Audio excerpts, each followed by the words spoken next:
Salut tout le monde, aujourd'hui on est parti pour le 1142e épisode de l'After Zappimage et comme d'habitude on va débuter avec quelques informations et résultats sur les matchs de la veille qui concernent les qualifications au Mondial 2022. Le Danemark s'est imposé 1-0 face à l'Autriche grâce à un but du latéral de l'Atalanta. Joachim Mahler, cette victoire permet à la sélection danoise de se qualifier pour le Mondial 2022 au Qatar après une phase de groupe exceptionnelle des hommes de Casper Hjulmand. 8 matchs, 8 victoires, 27 buts inscrits, 0 but encaissé. C'est tout simplement exceptionnel ce qu'ont réalisé les Danois sur cette phase de groupe.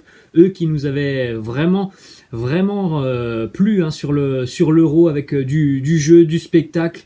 Eh bien, on peut dire qu'ils ont aussi vraiment bien réussi leur phase de groupe. Le Danemark est donc qualifié et accompagnera notamment l'Allemagne qui est d'ores et déjà qualifiée et puis évidemment le pays hôte, à savoir le Qatar. Ensuite, on fait un petit point sur le groupe de l'Espagne. L'Espagne évidemment qui n'a pas joué puisque l'Espagne était engagée sur ce Final Four de la Ligue des Nations. En tout cas, eh bien, l'Espagne n'est pas en tête de son groupe après 6 journées. C'est la Suède qui est en tête de son groupe. La Suède compte 2 points d'avance sur l'Espagne.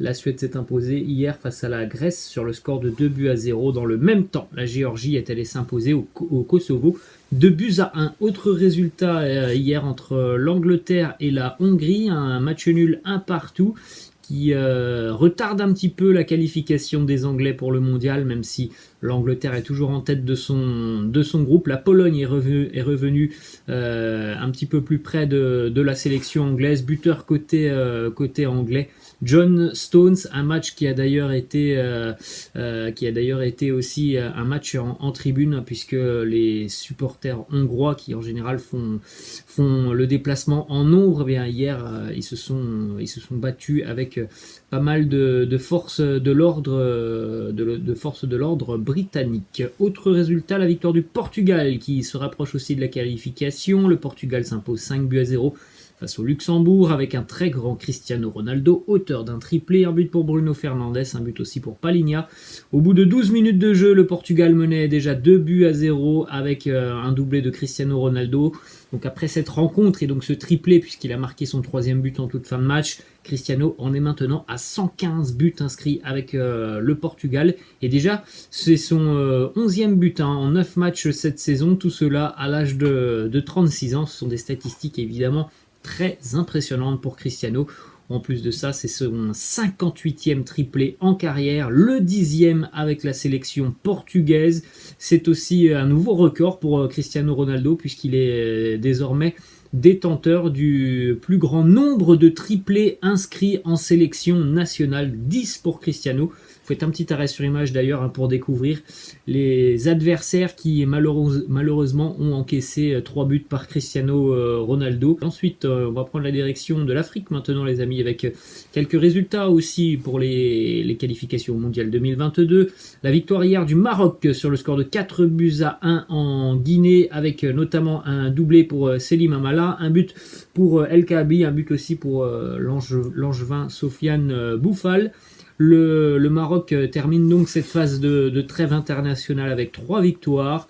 La sélection marocaine est d'ores et déjà qualifiée pour les barrages de qualification au Mondial 2022. Autre résultat aussi du côté de l'Afrique avec la victoire de l'Algérie qui continue son parcours incroyable. Les Fennecs s'imposent 4-0 du côté du Niger grâce à Riyad Mahrez, Aïssa Mandi, Ismaël Benasser et Bagdad Bounedjah. C'est désormais le 31e match consécutif sans la moindre défaite pour les hommes de Djamel Belmadi sur ces 31 matchs. 23 victoires et 8 matchs nuls. L'Algérie vient donc de dépasser le record d'invincibilité de l'équipe de France qui était de 30 matchs. Et l'Algérie n'est plus qu'à 6 rencontres maintenant du record qui est tombé il y a quelques semaines maintenant, quelques mois par l'Italie, même si ce record est tombé il y a une semaine pour les Italiens.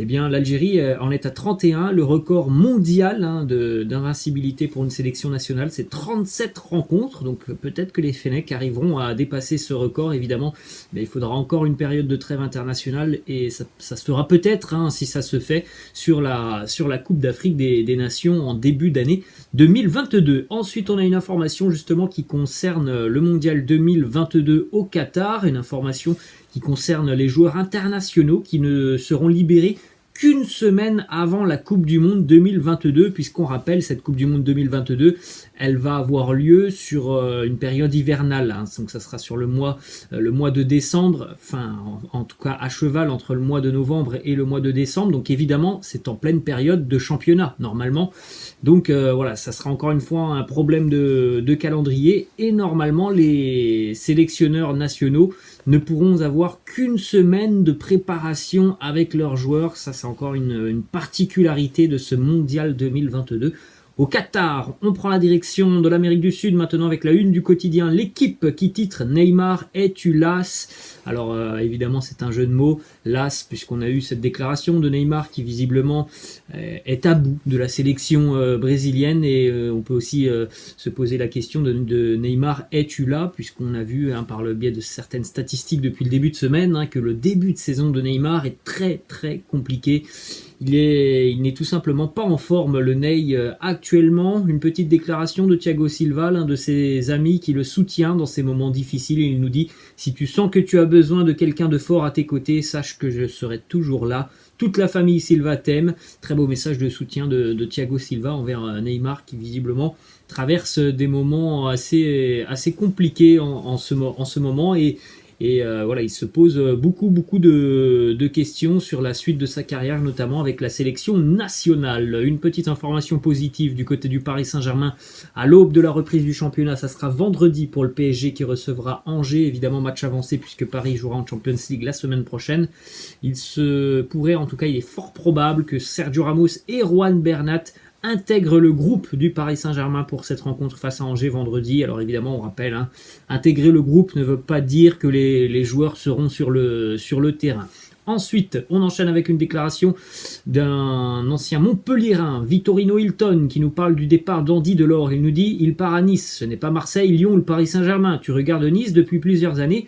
On finit devant eux quasiment à chaque fois ». Voilà une déclaration de Vitorino Hilton qui ne comprend pas le choix d'Andy Delors d'avoir rejoint l'OGC Nice, alors que, bon, on en a déjà parlé, mais du côté de Montpellier, il était très apprécié, on lui faisait confiance, on lui avait même donné le brassard de capitaine. Après, c'est vrai que Montpellier réalise souvent de très très belles saisons, et que Nice a été assez décevant depuis quelques années, mais on a aussi vu que le projet niçois avait pris quand même une autre tournure sur ce mercato estival. Donc je pense que c'est un choix sportif intelligent de la part d'Andy Delors. Après, là on parle uniquement du choix de club.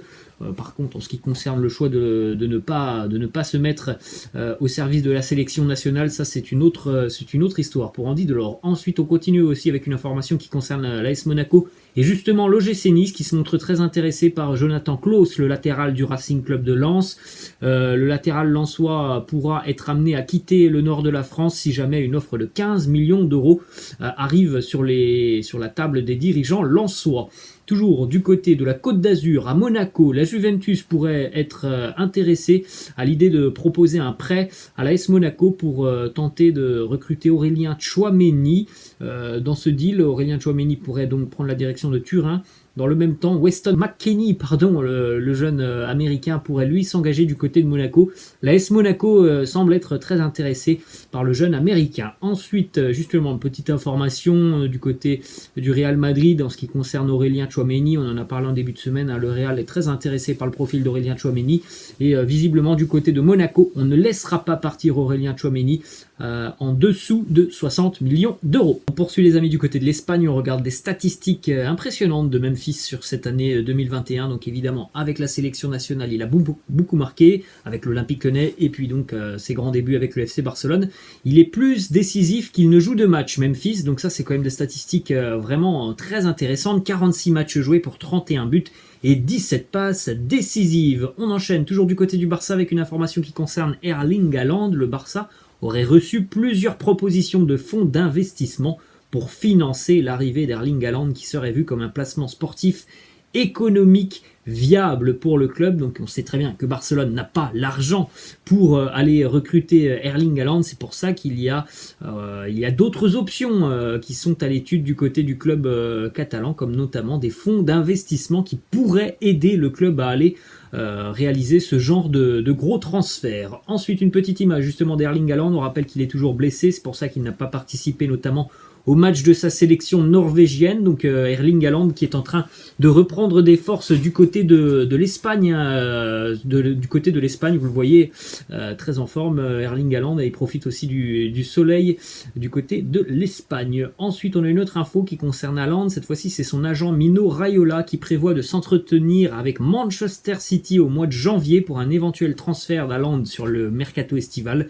Manchester City est très très intéressé par Erling Haaland après notamment les échecs des négociations la saison passée avec Harry Kane. Les Citizens seraient prêts à faire des folies pour recruter Haaland la saison prochaine. Toujours du côté du Barça, les Catalans qui essayent toujours de recruter des joueurs libres. Franck Kessié, le milieu de terrain du Milan, fait partie des joueurs qui sont suivis par le FC Barcelone. Il sera en fin de contrat l'année prochaine avec les Rossoneri. C'est d'ailleurs au point mort, hein, les négociations entre Kessié et l'AC Milan pour la prolongation de contrat. Autre information côté catalan, le Barça espérait récupérer Denis Zakaria qui lui aussi sera libre l'année prochaine. Malheureusement, la Roma compte offrir 5 millions d'euros au Borussia Mönchengladbach cet hiver pour recruter Denis Zakaria. C'est pour ça que c'est compliqué pour le Barça, hein, qui espère pouvoir réaliser de jolis coups avec des joueurs qui sont libres et gratuits. Malheureusement, il y a d'autres clubs qui arrivent avec un petit peu plus d'argent et qui donc raflent la mise. Ensuite, une information qui concerne Clément Langlais, qui est suivi notamment du côté de l'Angleterre par Newcastle. Évidemment, Newcastle qui va devenir, dans les prochaines semaines, les prochains mois et certainement les prochaines années, le club à la mode en Angleterre, avec ces investissements, hein, qui vont être à mon avis complètement hallucinants du côté du nord de l'Angleterre. Deux autres infos côté Barça. Ronaldo Araujo, le défenseur uruguayen du FC Barcelone, s'est blessé lors du dernier match de la sélection uruguayenne. Il ne participera pas au dernier match de la trêve internationale face au Brésil. Pour le moment, la durée de son absence n'a pas été communiquée. Il devrait donc évidemment être absent aussi pour le match de ce week-end avec le FC Barcelone. Petite information sur le Camp Nou qui devrait donc très rapidement être de nouveau à une jauge maximale de 100% pour les prochaines rencontres. On a une déclaration de Javier Pastore, l'ancien joueur du Paris Saint-Germain, qui était hier l'invité de Roten sans flamme sur RMC et qui nous parle notamment de ce choix de rejoindre Elche en Espagne. Il y avait plusieurs propositions, notamment de clubs français. Il nous dit: on a parlé avec beaucoup d'équipes en France, mais j'ai pensé que la meilleure solution était de venir à Elche. Je vais avoir la chance de jouer beaucoup plus de minutes. C'est la chose la plus importante pour moi. Lui qui a régulièrement été blessé depuis 3-4 ans maintenant, c'est assez compliqué pour Javier Pastore. On va retourner du côté de l'Angleterre avec une nouvelle information du côté de Newcastle. Les Magpies sont toujours en train de cibler le potentiel futur entraîneur de l'équipe, et Brendan Rodgers fait partie des entraîneurs qui sont ciblés. On poursuit les amis avec ces chiffres astronomiques. Regardez la fortune de Newcastle, donc le fonds souverain d'Arabie Saoudite qui est propriétaire de Newcastle possède 346 milliards d'euros. Le Paris Saint-Germain c'est 260 milliards, Manchester City c'est 26 milliards, donc ce sont des chiffres évidemment qui font tourner la tête. Évidemment, les 346 milliards ne sont pas pour le club de Newcastle, c'est juste la fortune de ce fonds souverain d'Arabie Saoudite. Mais imaginez avec de telles sommes ce que peut devenir Newcastle dans quelques années. Ça peut devenir tout simplement l'une des meilleures équipes au monde. Ensuite, une autre information mercato du côté des Magpies. Les premières manœuvres du nouveau Newcastle étaient attendues. Elles démarrent autour d'un Français, Wesley Fofana, qui est dans le viseur des Magpies. Les nouveaux dirigeants de Newcastle sont d'ores et déjà entrés en contact avec son entourage. On rappelle que pour le moment, Wesley Fofana est toujours blessé avec Leicester. Direction l'Italie maintenant, arrivé du côté de Venise. Il arrive en provenance de Manchester United. Sergio Romero, l'Argentin, s'est engagé avec le club de Venise. Du côté de Milan, une mauvaise nouvelle pour le portier français Mike Maignan, qui va devoir se faire opérer de la main, et il devrait être absent pendant une certaine période. Alors du côté de l'Italie, on pense que l'absence sera beaucoup plus longue que cette dizaine de jours qui est évoquée par certains médias. Donc évidemment, une blessure, en tout cas une opération au niveau de la main, À voir, hein, mais Mike Maignan pourrait rater quelques semaines de compétition du côté du championnat italien. Ensuite, une information qui concerne Franck Ribéry, qui est lui aussi malheureusement blessé à la cheville. C'est très régulier pour Franck Ribéry, hein, il n'est pas tout jeune, donc il a connu beaucoup de blessures, notamment du côté de la Fiorentina. Lui aussi va manquer quelques semaines de compétition avec son club de la Salernitana. Direction l'Allemagne maintenant, petite information qui concerne le jeune Karim Adeyemi, l'attaquant du RB Salzbourg, que l'on a vu buteur, notamment face à Lille cette saison en Champions League. Eh bien pour le moment, c'est le Borussia Dortmund qui est en tête dans le dossier Karim Adeyemi.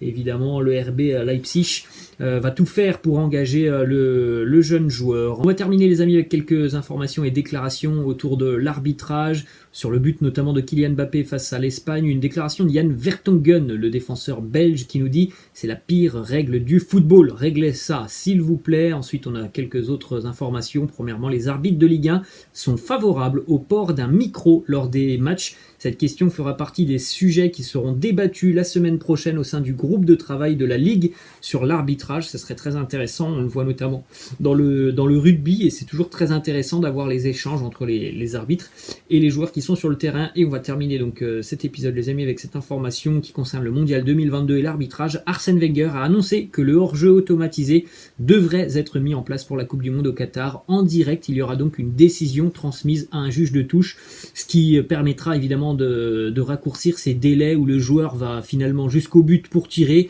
et puis 2 secondes plus tard on voit l'arbitre lever son drapeau pour signaler un hors-jeu. Normalement ça ne se passera plus comme ça maintenant, puisque l'arbitre devrait être informé en direct d'un hors-jeu ou non. Voilà les amis, la fin de cette After Zap Image, j'espère que ça vous a plu. N'hésitez pas comme d'habitude à lâcher un petit pouce bleu. Je vous laisse et je vous dis à la prochaine, ciao.